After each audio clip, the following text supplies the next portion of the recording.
మీరు ఒకటే నేర్చుకోండి, విశ్వాసం నేర్చుకోండి. అన్నిటికంటే మించి మీ జీవితంలో ప్రధాన స్థానం యేసు ప్రభువుకి ఇవ్వండి.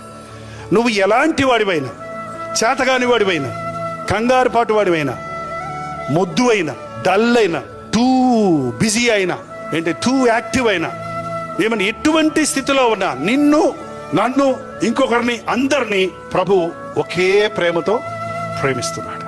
ఒకే ప్రేమతో ప్రేమిస్తాడు. దేవుడు ఎంత పాపినైనా ప్రేమిస్తాడు, ఎలాంటి స్థితిలో ఉన్నవాడినైనా ప్రేమిస్తాడు, ఏ వయసులో ఉన్నవారినైనా ప్రేమిస్తున్నాడు. మనుషుల ప్రేమను, స్నేహాలను మనం నమ్మి మోసపోతున్నాం, నష్టపోతున్నాం. ఈ రోజు నుంచి ఒక్కటే మీ మనసులో ఉంచుకోనండి, యేసయ్య నన్ను ప్రేమిస్తున్నాడు. Yes, this is true, this is true.